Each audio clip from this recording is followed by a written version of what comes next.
लक्ष्मीनाथसमारम्भां नादयामुनमध्यमाम् अस्मदाचार्यपर्यन्तां वन्दे गुरुपरम्परां यतिराजाय विद्महे श्रीभाष्यकाराय धीमहि तन्नो रामानुजार्य प्रचोदयात्.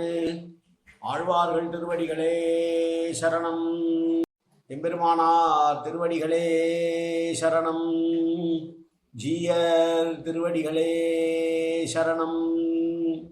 யோ நித்யமச்சுதபதாம்புஜயுக்மருக்ம व्यामोगदस्तदितरानतृणाय मेने अस्मद्गुरोर् भगवतोऽस्य दयैकसिन्धो रामानुजस्य शरणं शरणं प्रपद्ये. நீரார் கடலும் நிலமும் முழுதுண்டு ஏலாராலம் இழந்தொலிமே துயிலந்தாய் சீரார் திருவேங்கடமாமலைமேயாராமுதே அடியேற் கருளாயே. எல்லாம் வல்ல ஏழுமலையான் பெருங்கருணையால் 4000 திவ்ய பிரபந்த பாசுர பதிவேற்றனின் வரிசையில் இன்றைக்கு 2818வது நாள் பாசுர பதிவேற்றம். நம்மாழ்வார் அவருடைய பெரிய திருவந்தாதியிலே வரக்கூடிய 8ஆம் திருமணியுடைய 2வது பாசுரம் 72வது பெரிய திருவந்தாதி பாசுரம்.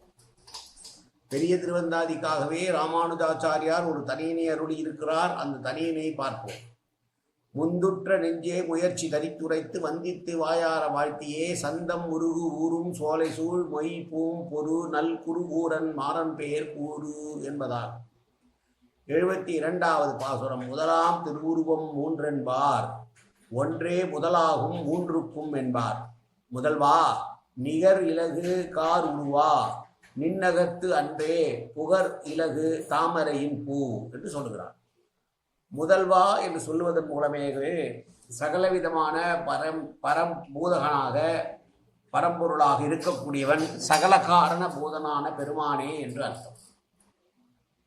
3 திருவுருவம் முதலாம் என்பார். பிரம்மா விஷ்ணு சிவன் என்கிற 3 திவ்ய மூர்த்திகளை தான் தலைவராவார்கள் என்று சிலர் சொல்லுவார்கள். 3க்கும் ஒன்றே முதலாகும் என்பார். மேற் சொன்ன 3 மூர்த்திகளுக்கும் மேலாக ஒரு தத்துவம் இருக்கிறது, அதுவே தலையாயிருக்கிறது என்று மற்றவர்கள் சொல்லுகிறார்கள். நிகர் இலகு கார் உருவா என்று சொல்லுகிறார். மேகம் ஒன்று சொல்லப்படுகிற போது அடர்ந்த கருமையான மேனி உடையவனே, புகர் இலகு தாமரையின் பூ, ஒளி பொருந்திய தாமரை பூவானது நின் அகத்து அன்றே என்றால் உன்னிடத்தில் உள்ளது அன்றோ, உன்னுடைய திரு நாபி கமலமே உனது பரத்துவத்தை வெளியிட வல்லது என்று சொல்லுகிற பாசுரம். மூவர்க்கும் முதல்வா என்று சொல்வதன் மூலம் பிரம்மா விஷ்ணு சிவன் மூவரிலே இவரே முதல்வரானவர். ஏற்கனவே சென்ற பாசுரத்திலே அனுபவித்தோம். பெருமாளுடைய உடம்பிலே ஒரு சமயம் எல்லா தேவதைகளுக்கும் அவர் இடம் கொடுத்தாராம். அந்த வகையிலே சகல தெய்வங்களும் சார்ந்திருக்கக்கூடியது விஷ்ணுவை. ஆனால் விஷ்ணு யாரிடமும் சார்ந்திருக்க வேண்டிய அவசியம் இல்லாதவர். எனவே அவரிடம்தான் எல்லாரும் சார்ந்திருக்கிறார்கள். புத்தனாக இருந்தாலும் பிரம்மாவாக இருந்தாலும் இந்திராதி தேவர்களாக இருந்தாலும் நட்சத்திரங்களாக இருந்தாலும் பூலோகமாக இருந்தாலும் சூரிய சந்திரர்களாக இருந்தாலும் எல்லோருமே அவனை சார்ந்து இருக்கக்கூடியவர்களாக இருக்கிறார் என்று பார்ப்போம். இப்போது அவருடைய தொடர்ச்சியாக தான் சொல்லுகிறார். புகர் இலகு தாமரை என்றால் ஒளி மிகுந்த தாமரை பூவானது உன்னுடைய உந்தி கமலத்தில் இருந்துதானே தோன்றியது. எனவே உன்னை விட பரத்துவத்திற்கு வேறு யார் இருக்கிறார்கள் என்று சொல்கிறார். முதலாம் திருவுருவம் மூன்றென்பார் என்பதற்கு பிரம்மாவுடையும் சிவனுடையும் பேச்சு வந்தமையால் பகவத் விஷயமாகவே பிறர் சொல்லுகிற வாதங்கள் நினைவுக்கு வருகிறது. ஆனால் அவற்றை தள்ளிவிட்டு இவருடைய சித்தாந்தத்தை பேசுகிறார். பிரம்மா விஷ்ணு சிவன் என்று 3 மூர்த்திகளுக்கும் துல்லியமாகவே உலகுக்கு தலைவன் என்கிற கொள்கையை சிலர் உடையார்கள். இந்த கொள்கைப்படி அரி அயன் அரண் என்கிற மும்மூர்த்திகளும் பரஸ்பரம் ஏற்றத்தாழ்வின்றி சமமாகவே இருக்கிறார்கள் என்று சிலர் சொல்லுகிறார்கள். அது சர்வ சித்தாந்தம் அல்ல, பாரபட்சத்தோடு சொல்லக்கூடியது என்று சொல்வார்கள். ஒன்றே முதலாகும் மூன்றுக்கும் என்பார் என்பது இந்த 3 பேருக்கும் ஒரு தலைவர் உண்டு என்று சொல்லுபவர்களும் உண்டு. இது பிரம்ம விஷ்ணு ருத்ரர்களை காட்டில் வேறுபட்ட 4வது தெய்வம் ஒன்று இருக்கிறது. அதுவே இந்த 3 தெய்வங்களையும்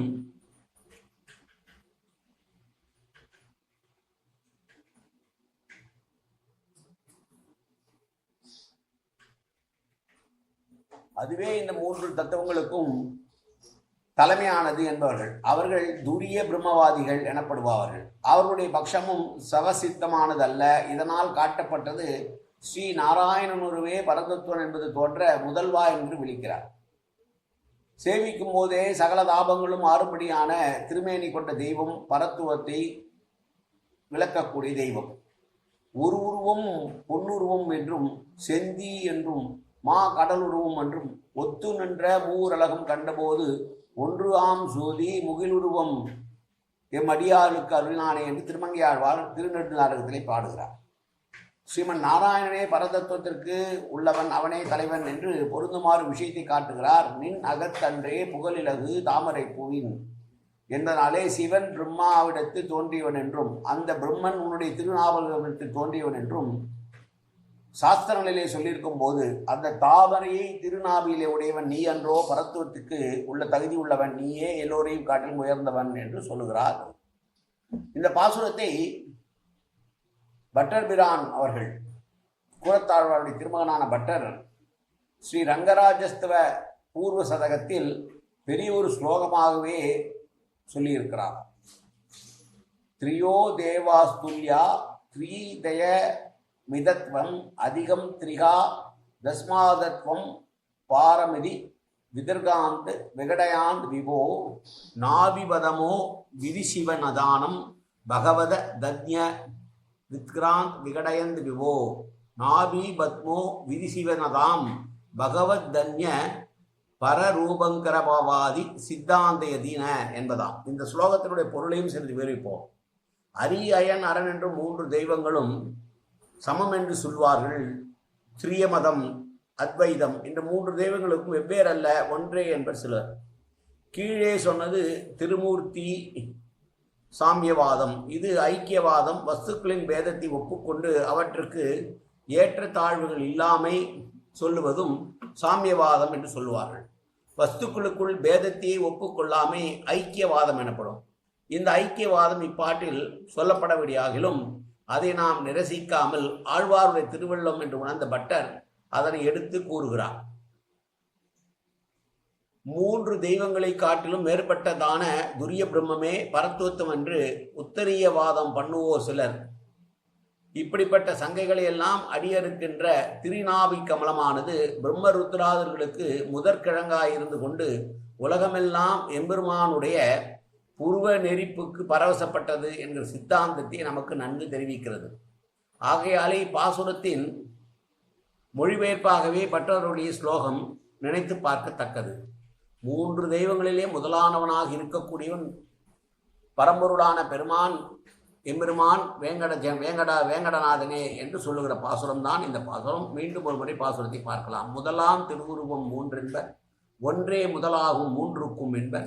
முதல்வா நிகர் இலகு கார் உருவா நின்னகத்து அன்றே புகர் இலகு தாமரையின் பூ காயேன வாச்சா மனசேந்திரிவா அப்யாப்தனாவா பிரகதேசுவாவாது கரோமியத்தது சகலம் பரஸ்மை ஸ்ரீமன் நாராயணாயை சமர்ப்பயாமி. உடலாலும் உள்ளத்தாலும் வாக்காலும் சகலவிதமான பாபங்களும் தோஷங்களும் நிறைந்ததாக உலகத்து இயல்பு இருந்த போதிலும் அடியேன் செய்கிற நல்வினையோ தீவினையோ அத்தனையும் உன்னுடைய கமலமலர் பாதங்களில் சமர்ப்பிக்கிறேன் கண்ணா. காத்தொழுவாய் கண்ணா, ஏற்றுக்கொள்வாய் கண்ணா. எப்போதும் உன் திருநாமம் கண்ணா கண்ணா கண்ணா என்று நாவல் வருவதற்கு அருள்வாய் கண்ணா. சர்வத்திர கோவிந்தநாம சங்கீர்த்தனம். கோவிந்தா கோவிந்தா கோவிந்தா கோவிந்தா கோவிந்தா கோவிந்தா கோவிந்தா கோவிந்தா கோவிந்தா.